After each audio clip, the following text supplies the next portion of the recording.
오늘 말씀의 주제는 하나님의 성전은 무엇인가? 하나님의 성전은 무엇인가? 또는 하나님의 성전은 누구인가? 이 주제로 여러분들과 말씀을 나누고자 합니다.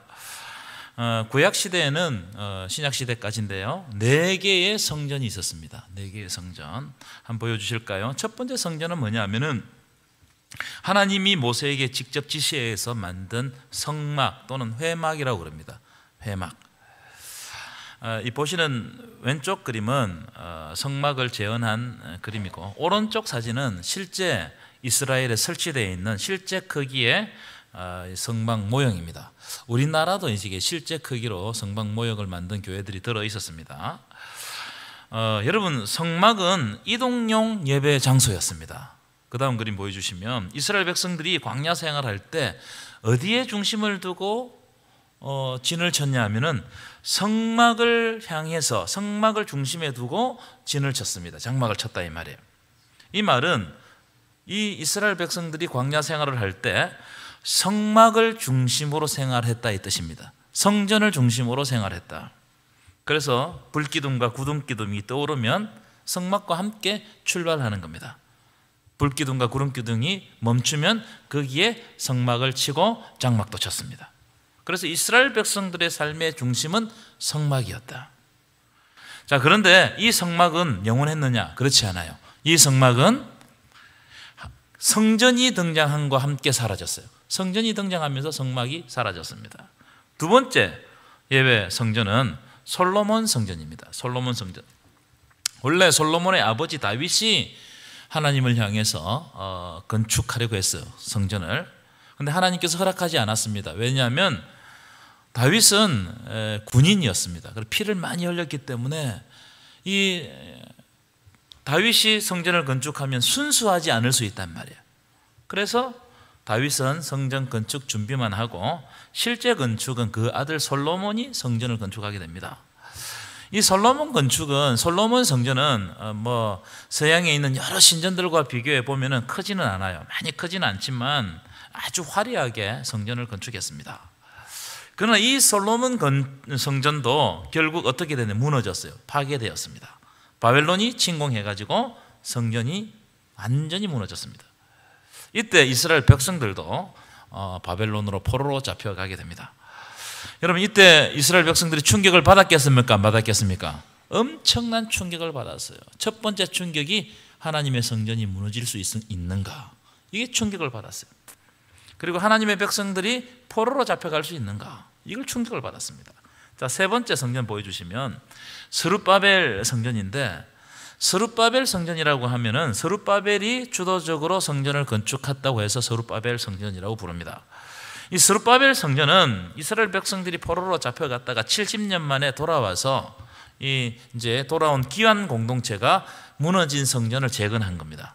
20년 만에 완공했는데 실제로 건축한 공사 기간은 4년 정도 되었어요. 스룹바벨 성전은 보시는 것처럼 매우 초라합니다. 왜냐하면 귀한 공동체가 돈이 없었죠. 매우 초라하고 규모적으로도 아주 작았습니다. 이 성전도 영원했느냐? 아닙니다. 사라져요.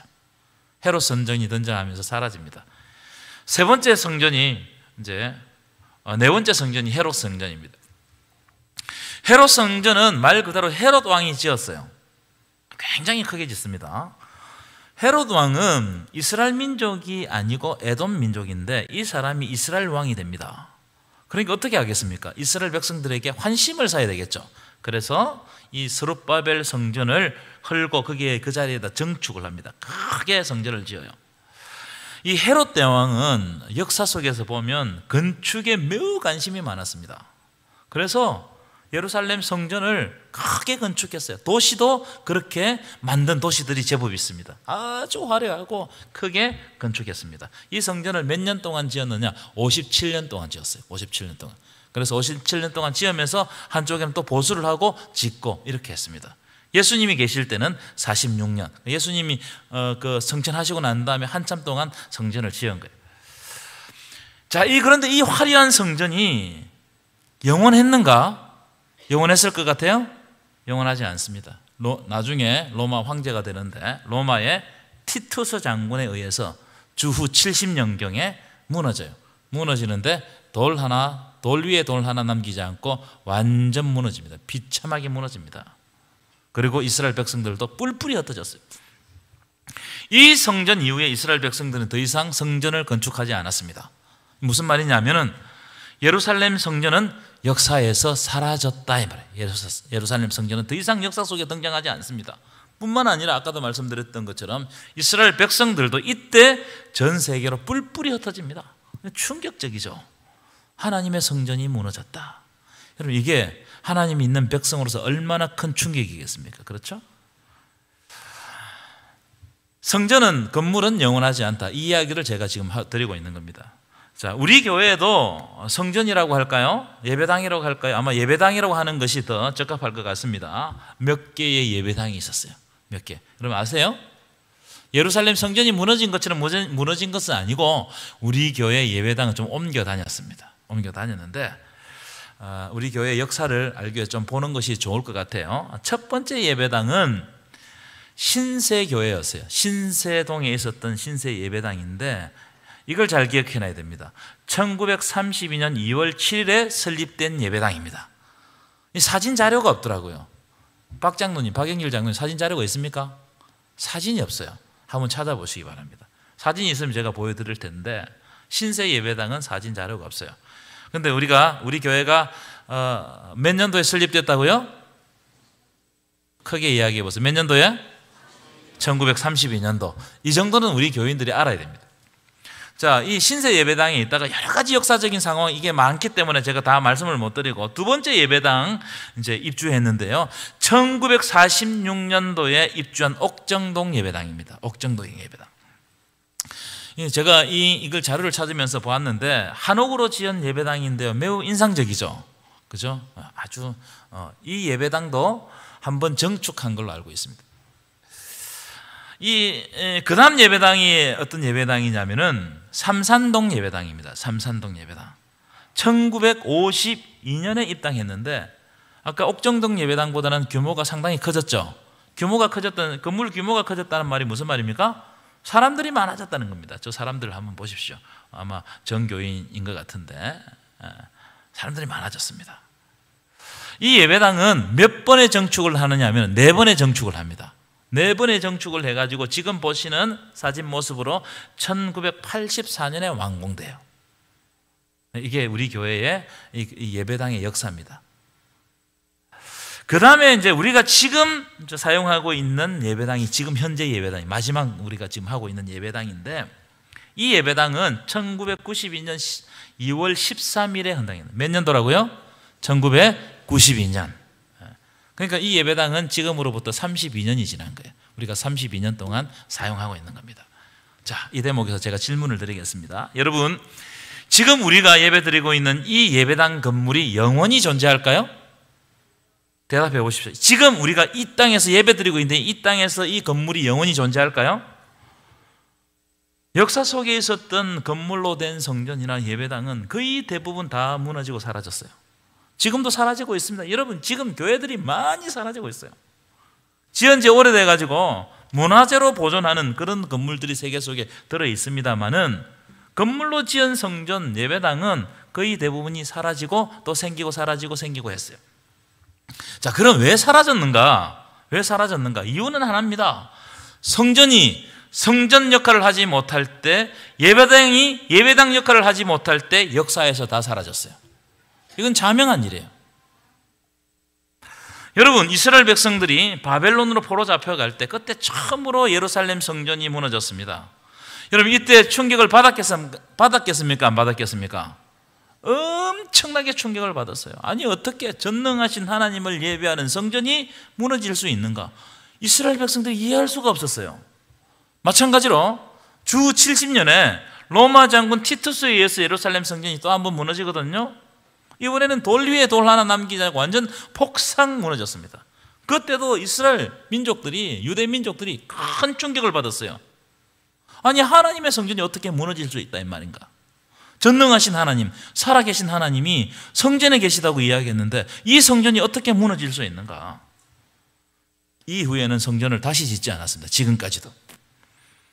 자, 그렇다면 이렇게 무너지고 사라지는 성전 건물이 참 성전일까? 이런 질문이 가능하게 되지 않겠어요? 성전이 무너졌죠. 그 무너진 성전, 건물들이 진짜 성전일까? 이 질문을 한번 해봐야 되는 겁니다. 만약에 건물로 된 성전이 참 성전이라면 절대로 무너지지 않아야 됩니다. 그렇죠? 진짜 그 성전이 진짜 성전이면 무너지지 않아야 돼요. 그런데 무너졌어요. 사라졌습니다. 이게 무슨 말입니까? 그것은 건물 자체가 성전이 아니라는 이야기예요. 건물 자체가 성전이 아니다. 자, 그럼 건물로 된 성전이 참 성전이 아니라면, 건물 자체가 성전이 아니라면 그럼 누가 참 성전인가? 오늘 말씀은 여기에 초점이 있어요. 누가 참 성전인가? 자, 그런 의미를 가지고 먼저 구약시대의 성전, 구약 백성들은 성전을 어떤 의미로 바라보았는가, 이것을 알면, 이것에 대해서 우리가 들으면 참 성전의 의미를 알 수 있을 것입니다. 첫 번째, 구약시대의 성전은, 이 구약 백성들은 성전을 어떻게 여겼느냐 하면 하나님을 예배하는 예배 장소로서의 의미를 가집니다. 하나님을 예배할 때 이것이 바로 하나님의 성전이 된다는 겁니다. 이걸 거꾸로 뒤집어서 이야기하면 하나님께 예배를 드리지 않으면 성전이 별 의미가 없다 이 말이에요. 예배하지 않는데 그 건물로서만 성전이 아니다 이 말이에요. 예루살렘 성전에서 하나님께 예배를 드리지 않고 우상을 섬겼을 때 솔로몬 성전 무너졌습니다. 여러분, 지금 유럽에 가면 많은 교회 건물들이 나이트클럽이 되고 술집이 되고 모슬렘 사원이 되고 그리고 여러 가지 호텔로 바뀌고 막 팔려 나갑니다. 자, 제가 물어보겠습니다. 여러분, 지금 그 교회 건물이 교회라고 부를 수 있습니까? 없습니까? 없는 거예요. 예배하는 하나님의 백성들이 있을 때 건물이 성전이 되고 예배당이 되는 것입니다. 이걸 확실히 알아야 돼요. 그래서 여러분, 이 교회당 안에서, 예배당 안에서 우리가 예배 드리는 것은 너무나 중요한 일이다. 너무나 중요한 일이다. 왜냐하면 우리가 예배 드릴 때 이곳이 성전이 되는 것입니다. 믿으십니까? 여러분, 우리 교회가 예수님 오실 때까지 예배 드리는 교회 되시기를 간절히 축원합니다. 두 번째, 구약에서 말하는 성전의 의미는 뭐냐면은 하나님이 임재해 주시기 때문에 성전이라는 거예요. 하나님의 임재가 있으면 그곳이 성전입니다. 야곱이 형 에서에게 쫓겨서 도망갑니다. 아무도 없는 광야에서 밤을 지새게 되는데 꿈에, 그때 자기 혼자 잠을 잡니다. 돌베개를 하고 잠을 자는 그때 하나님이 꿈에 나타나 주십니다. 임재해 주십니다. 광야에서 자기 혼자밖에 없다고 생각했는데 이 적막한 광야에 하나님께서 만나 주신 거예요. 그래서 야곱이 자기를 만나 주신 하나님을 경험하고 난 다음에 어떻게 고백하느냐? 여호와께서 과연 여기 계시거늘 내가 알지 못하였도다. 여호와께서 이 광야 가운데도 계시거늘 내가 알지 못하였도다. 바로 이곳이 하나님의 집이요 하나님의 성전이요 하늘의 문이로다. 이렇게 고백했어요. 무슨 말입니까? 하나님의 임재가 있는 곳이 성전이다. 여러분, 하나님의 임재가 있는 곳이 성전인 줄 믿습니다. 출애굽기 40장 34절 35절 보실까요? 여기 보시면 한번 읽어보겠습니다. 시작. 구름이 회막이 덮이고 여호와의 영광이 성막에 충만하며 모세가 회막에 들어갈 수 없었으니, 읽겠습니다. 시작. 이는 구름이 회막 위에 덮이고 여호와의 영광이 성막에 충만했다는 겁니다. 성막을 완공하고 나니까 하나님의 영광, 여호와의 영광이 가득했다, 충만했다. 무슨 말이냐? 이스라엘 백성들이 예배하는 성막에 하나님이 임재해 주셨다는 거예요. 그러니까 그곳이 성전인 거예요. 열왕기상에도 나옵니다. 솔로몬이 성전을 짓고 성전 봉헌 예배를 드릴 때 이런 장면이 있어요. 열왕기상 8장 10절 11절 한번 읽어보겠습니다. 시작. 제사장이 성소에서 나올 때에 구름이 여호와의 성전에 가득하며 제사장이 그 구름으로 말미암아 능히 서서 섬기지 못하였으니 이는 여호와의 영광이 여호와의 성전에 가득함이었더라. 아멘. 이 말씀도 똑같은 말씀이에요. 솔로몬이 성전을 건축하고 봉헌 예배를 드리자 하나님이 성전에 임재해 주셨다는 말이에요. 여러분, 그렇기 때문에 성전은 하나님이 임재해 주실 때 성전으로서, 교회로서 의미가 있다 이 말이에요. 여러분, 지금 이 시간에 하나님의 임재가 우리 가운데 있는 줄 믿습니다. 그러면 성전이에요. 그러면 교회예요.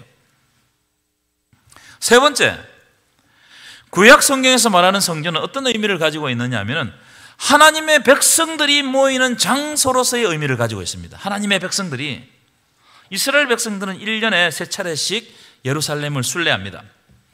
유월절, 오순절, 초막절이 되면 이 이스라엘 3대 절기라고 그러거든요. 이때가 되면 예루살렘을 순례하면서 성전으로 다 백성들이 모여요. 그리고 질문을 합니다.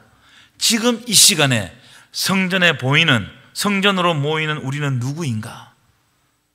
그 자녀들에게도 질문합니다. 너희는 누구냐? 우리가 다 모였는데 우리가 누구냐?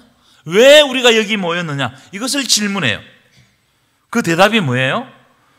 바로 하나님이 나를 지금 여기에 불러주셨다는 거예요. 하나님이 나를 구원해 주셔서 여기 있게 하셨다는 거예요. 하나님이 나를 만나 주신다는 거예요. 그래서 나는 하나님이 불러주신 백성, 하나님이 구원해 주신 백성이라는 정체성을 가지고 성전에 모였어요. 여러분, 이 시간도 마찬가지라고 생각합니다. 여러분이 여기 있는 것은 하나님이 불러주시고 구원해 주셨기 때문에 하나님의 백성으로서 여기에서 예배드리고 있는 줄 믿습니다. 그래서 우리가 하나님의 부르심에 순종하여 함께 모인 이곳이 바로 성전이다. 하나님의 백성들이 모이는 곳이 바로 성전이라는 거예요. 자, 이 정도 하시고, 자, 이제 오늘 본문으로 돌아가 보겠습니다. 오늘 본문에서도 성전의 의미에 대해서 건물로 된 성전을 강조하지 않습니다. 오늘 본문도 아주 특이하게 우리들에게 이 성전이 무엇인가에 대해서 우리들에게 말씀해 줍니다. 두 가지 주제를 가지고 말씀을 나누겠습니다. 첫 번째, 내가 바로 하나님의 성전이다. 한번 따라할 거예요. 내가 바로 하나님의 성전이다. 다시 한번 더 크게 하겠습니다. 내가 바로 하나님의 성전이다. 다시 말하면 건물이 성전이 아니고 예수 믿는 내가 거룩한 하나님의 성전이라는 거예요. 제가 앞에서 말씀드렸는데 이스라엘 백성들은 예루살렘 성전이 무너질 때 엄청난 충격을 받습니다. 아마 여러분들도 마찬가지일걸요. 어느 날 갑자기 우리 교회 예배당에 불이 나거나 뭐 지진이 나거나 천재지변으로 인해 가지고 교회 건물이 어느 날 무너졌다고 생각해봐요. 여러분 충격을 받겠어요, 안 받겠어요? 엄청나게 받을 거예요. 저부터 받을 겁니다. 여러분, 이스라엘 백성들은 유일하신 하나님을 믿었습니다. 유일하신 하나님을 믿었다는 말은 이 세상의 신은 하나님밖에 없다는 거예요. 다른 건 신이 아니에요. 우상은요, 인간들이 만든 겁니다. 그런데 한 분밖에 없는 하나님을 믿었다는 것은 이 예배 장소가 그 한 분을 예배하는 장소라는 말이에요. 그런데 그 장소가 무너졌다. 이해할 수 있습니까? 없습니까? 도저히 이해가 안 됐습니다. 엄청난 절망을 경험했습니다. 자, 그런데 성전이 무너졌다는 말은 고대인들은 성전 안에 있는 신이 죽었다고 받아들였어요. 그러니까 하나님의 성전이 무너졌다는 말은 누가 죽었단 말이에요? 하나님이 죽었다 이 말이에요. 고대인들은 그렇게 받아들였어요. 자, 그런데 이스라엘 백성들이 바벨론으로 포로로 잡혀갔습니다. 하나님이 죽은 줄 알았어요. 절망 가운데 바벨론으로 잡혀갑니다. 하나님이 죽은 줄 아는데 바벨론 땅에 살아계시는 거예요. 희한하잖아요. 다니엘과 세 친구 같은 이 사람들은 바벨론 땅에 잡혀갔어도 그곳에서 여전히 함께 하시는 하나님의 인도와 보호를 경험하는 거예요. 놀라운 일을 체험한 겁니다. 이스라엘 백성 그때까지만 해도 하나님은 하나님의 성전에만 계시는 줄 알았어요. 그게 아니고 바벨론 땅, 그 땅도 하나님이 통치하고 계시고 그 땅 가운데 죽어가는 우리들을 하나님이 살려주시더라는 겁니다. 그래서 그때 깨달은 겁니다. 예루살렘 성전 건물이 중요한 것이 아니고 유일신 하나님을 믿는 믿음의 고백이 더 중요한 거예요. 말씀을 통해서 주시는 믿음의 고백이 더 중요하다는 사실을 알았어요. 그래서 이들이 가서 율법을 완성해요. 하나님의 말씀을 새롭게 만든단 말이에요. 내가 지금 있는 자리 하나님을 고백하는 것이 더 중요하다 이 말이에요. 여러분, 하나님의 사람들이 하나님을 진심으로 고백할 때 능력이 드러나게 되는 줄 믿습니다. 능력은 여기서 드러나는 거예요. 내가 진짜 하나님을 고백할 때 그때 능력이 드러난단 말이에요. 자, 오늘 본문도 보실까요? 3장 16절입니다. 한번 띄워보실까요? 큰 소리를 읽었으면 좋겠습니다. 시작. 너희가 하나님의 성전인과 하나님의 성령이 너희 안에 계시는 것을 알지 못하느냐? 무슨 말입니까? 성전이 건물이 아니라는 겁니다. 분명하고 있어요. 지금 예수 그리스도를 믿는 고백하는 네가 바로 하나님의 성전이다. 내가 예수를 믿고 있는가? 그러면 바로 내가 하나님의 성전이라는 겁니다. 내가 예수를 믿고 있는가? 우리 안에 성령께서 거하신다는 거예요. 성령께서 거하시는 그곳이 바로 성전인 겁니다. 그렇다면 내 자신이 성전이다. 여러분 자신이 성전임을 믿으시기 바랍니다. 마찬가지로 이 이야기를 하고 있는 겁니다. 교회 건물이 교회가 아니에요. 교회는 건물이 아닙니다. 예수 그리스도를 하나님을 구원자로 고백하는 사람들이 교회인 거예요. 여러분, 교회 건물, 성전 건물을 깨끗하게 쓸 필요가 있습니다. 함부로 취급하면 안 되죠. 하나님의 백성들이 모이기 때문에. 그러나 여기를 절대화시키면 안 돼요. 이 건물을, 이 마이크를, 이 기둥들을, 이걸 절대화시키면 안 됩니다. 여러분, 성전 건물을 신성하게 여기면 하나님께서 우리들에게 큰 경고를 하신다고 봐요. 그 말씀이 예레미야 7장 4절에 나옵니다. 예레미야 7장 4절 한번 보실까요? 한번 읽겠습니다. 시작. 너희는 이것이 여호와의 성전이라, 여호와의 성전이라, 여호와의 성전이라 하는 거짓말을 믿지 말라. 예루살렘 성전에 와가지고 여호와의 성전에 왔다, 내가 하나님의 백성이라, 이 말을 믿지 말라는 겁니다. 이것은 다 거짓말이다. 다 거짓말. 8절 보십시오. 보라, 너희가 무익한 거짓말을 의존하는도다. 무슨 말이에요? 너희가 다 거짓말 치고 거짓에 의존하여 살면서 여기 와서 예배 드린다고 그게 성전이겠냐 말이에요. 너희 삶이 거짓인데, 너희가 거짓에 빠져 있는데 거짓을 가지고 와가지고 예배 드린다고 그게 성전이겠냐 이 말이에요. 그 9절 보십시오. 너희가 도둑질하며 살인하며 간음하며 거짓 맹세하며, 여러분 이것을 좀 더 확대하면요, 남을 미워하고 수군거리고 시기하고 분쟁하고, 이게 성전이냐 말이에요. 이게 성전이냐. 바알에게 분향하며 하나님을 예배하지 않는데 이게 성전이냐는 거예요. 잘 보십시오. 10절 보십시오.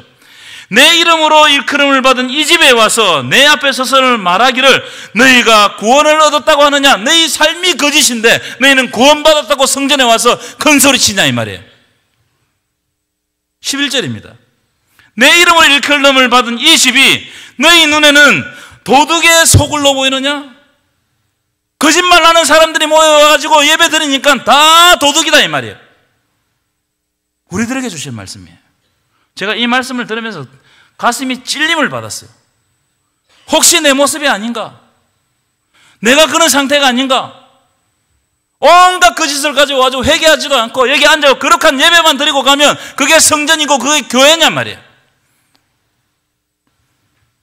그래서 두 번째 성전의 의미가 뭐냐 하면 하나님의 성전은 거룩해야 된다는 거예요.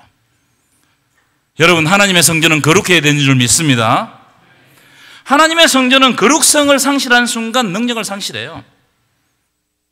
거룩이 끝나는 순간 교회도 끝나는 거예요. 거룩하지 않으면 사람들이 오지 않습니다. 저는 요즘 우리 교단을 보면서 참 마음이 아파요. 왜냐하면 우리 교단이 거룩성을 상실해 가는 것이 아닌가 두렵습니다. 여러분, 교회는 거룩성을 상실하면 그 생명력을 잃는 거예요. 아무도 안 쳐다봅니다. 여러분, 아무리 교회가 크고 사람들이 많이 모이고 헌금을 많이 하고 그래서 부자고, 그렇지만 거룩하지 않으면 그 교회는 맛을 잃은 소금같이 사람들에게 짓밟히는 거예요. 이렇게 되면 교회에서 전하는 복음이 능력을 발휘할 수가 없습니다. 신뢰가 떨어지는 거예요. 아무 능력이 없는 겁니다. 사람들이 믿겠어요? 여러분, 우리의 삶이 어떠냐? 돌아봐야 됩니다. 온갖 거짓을 하고 예배만 드리고 가면 그게 성전이고 교회냔 말이에요. 그럼 거룩은 뭐냐? 정결한 것을 말합니다. 정결. 따라합시다. 거룩은 정결입니다. 거룩은 정결한 거예요. 우리가 밖에 있다가 집에 들어가면 손과 발을 씻죠? 왜 그렇게 하는 겁니까? 더러운 것을 씻기 위해서요. 깨끗하게 하기 위해서입니다. 이스라엘 백성들은 이 정결 예식에 대해서 굉장히 신경을 씁니다. 그래서 집집마다 통에다가 물을 담아놓고 정결 예식을 할 준비를 항상 해놓는 거예요. 하나님의 백성들이 제사를 드리기 전에 정결 예식을 행하는데, 제사를 침례하는 제사장도 온몸을 씻고 정결 예식을 행하고 제사에 들어갑니다. 레위인도 온몸을 씻고 그렇게 제사를 침례를 돕는 거예요. 그 제사에, 그 예배에 참여하는 백성들도 몸을 씻고 정결 예식을 행하고 예배에 참여하는 거예요. 자, 그런데 제가 새벽기도 설교하면서 아주 특이한 장면을 보았습니다. 느헤미야 12장 30절인데요. 느헤미야 12장 30절 한번 읽어볼까요? 함께 읽겠습니다. 시작. 제사장들과 레위 사람들이 몸을 정결하게 하고 또 백성과 성문과 성벽을 정결하게 하니라.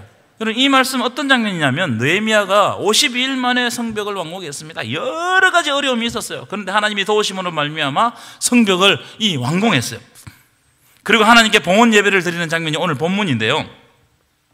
이 예식을 위해 가지고 다 정결 예식을 행하는 겁니다. 제사장, 레위 사람, 백성들 다 몸을 씻고 정결 예식을 행했습니다. 이거 당연한 겁니다. 이게 정결 예식을 행했어요. 그래서 정결 예식을 행했다는 것은 우리가 하나님 앞에서 거룩한 백성임을 선언하는 거예요. 내가 몸을 씻으면서 내가 하나님의 거룩한 백성이지, 이렇게 선언하는 겁니다. 지금의 세례와 비슷할 겁니다.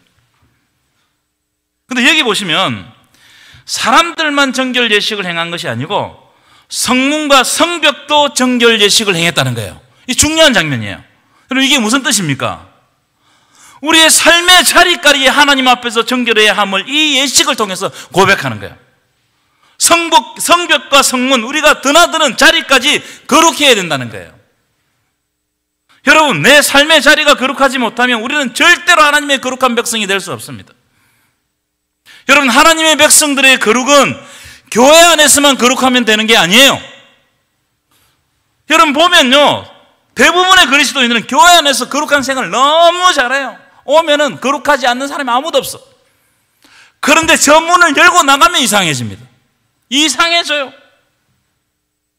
어떻게 교회 안에 있었던 사람이 저 밖에 있는 사람이 왜 그렇게 다르죠? 그렇게 되면요, 예수님 시대 때 교권자들과 똑같습니다. 율법주의자. 예수님은 그들을 향해서 뭐라고 선포했습니까? 이 독사의 자식들아, 독사의 자식들아. 여러분, 우리들에게 주시는 말씀 아닙니까? 이 독사의 자식들아. 예수님은 또 이렇게 책망하셨습니다. 회칠한 무덤이요, 화 있을지언정 바리새인과 서기관들이요, 너희는 회칠한 무덤이다.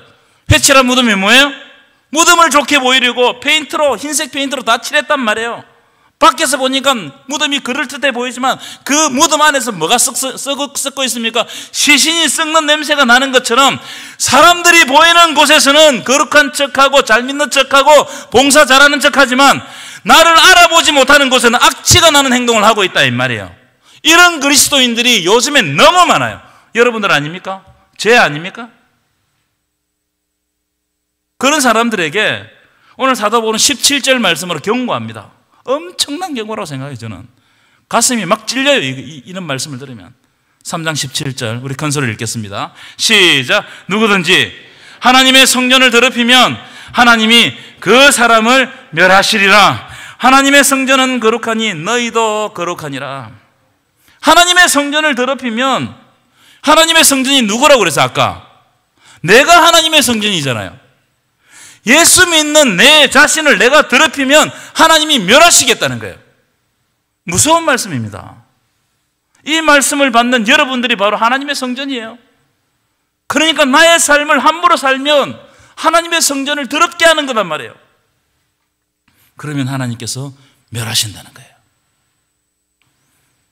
여러분, 끊을 것은 끊고 버릴 것은 버리시기를 축원합니다. 이런 것을 가지고 있으면 그것 때문에 전체를 망치는 거예요. 그걸 도려내지 않으면 전체가 상한단 말이에요. 전체가 상하는 거예요. 여러분, 하나님의 백성들의 거룩은 세상 사람들이 다 하는 것을 하지 않음으로 거룩한 백성이라는 것을 자각할 때가 많아요. 이럴 때면 레위기 11장 내용인데요, 레위기 11장에 보면 하나님의 백성들은 이방 사람들이 다 먹는 것을 먹지 말라는 거예요. 구별해서 골라서 먹으라는 거예요. 왜냐하면 먹을 때마다 우리는 하나님의 백성임을 자각하는 거예요. 내가 이걸 먹을 때마다, 내가 이방 사람들이 먹지 않고 내가 이것만 먹을 때마다 나는 하나님의 백성이라는 것을 자각하는 거예요. 술 취하지 말라, 이는 방탕한 것이니 성령의 충만을 받으라. 술 먹고 술이 나에게 충만해지는 순간 술의 지배하로 들어가 버립니다. 그럼 우리의 삶에 성령이 충만할 수가 없는 거예요. 이것은 방탕한 것이다. 성령이 충만하지 않는 삶이 방탕하다, 이 말이에요. 마찬가지로 여러분, 세상 사람들이 즐기는 음행, 향락, 도박, 이 여러 가지 중독을 끊어내므로 내가 그것을 하지 않으므로 하나님의 백성임을 자각하는 거예요. 굉장히 중요한 겁니다. 여러분, 그리스도인의 삶이 복잡하면 안 돼요. 하나님 앞에서 심플해야 됩니다. 심플하다는 말은 단조롭고 소박해야 된단 말이에요. 그리스도인의 삶이 심플해야 돼요. 여러분, 다니는 곳이 복잡하면 그 사람 복잡한 거예요. 그럼 위험합니다. 여러 복잡한 만남을 가지는 사람 의심해 봐야 돼요. 혹시 내가 그러다가 하나님의 거룩성을 잃고 살지 않는가? 그럼 그렇지 않습니까? 여러분, 여러분의 삶을 하나님 앞에서 단순화하시기를 축원합니다. 단순화시켜야 돼요. 단순화시켜야 됩니다. 고린도 교회는 굉장히 복잡한 교회였습니다. 4개 당파가 있었습니다. 바울파, 아볼로파, 게바파, 그리스도파. 이 4개 당파가 서로 자기가 옳다고 주장하면서 끝간데 없어 싸웠어요. 그런다고 정의가 세워지는지 아세요? 그것뿐만이 아닙니다. 보면 음행 문제, 우상제불 문제, 재판 문제, 은사 문제, 여러 가지 이 문제들이 겹쳐가지고 분쟁함으로 하나님의 거룩성을 드러내지 못했습니다. 복잡해진 거예요. 여러분, 복잡한 건 하나님의 뜻이 아닙니다. 그러니까 세상이 교회를 걱정하는 거예요. 근심거리가 되어버린 거예요. 그래서 사도 바울이 17절 말씀을 주는 겁니다.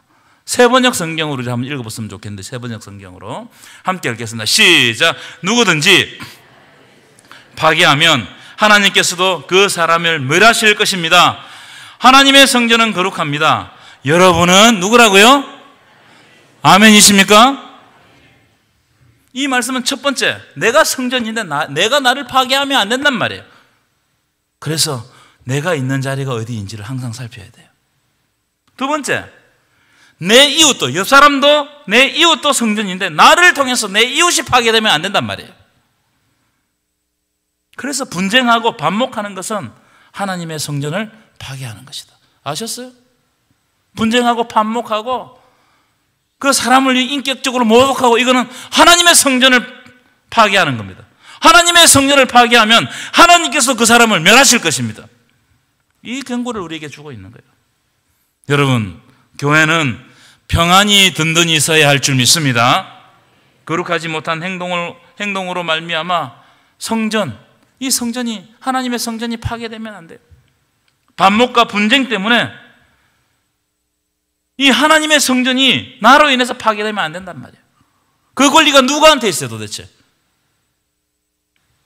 여러분, 우리는 예수 그리스도의 지체들입니다. 믿으십니까?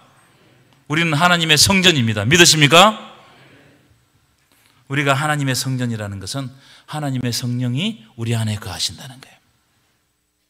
여러분, 이번 한 주 살아가실 때 우리의 삶이 참 성전의 삶으로 거룩하게 살아서 우리를 통하여 주님 교회인 성전이 아름답게 세워지시기를 간절히 축원합니다. 기도하겠습니다.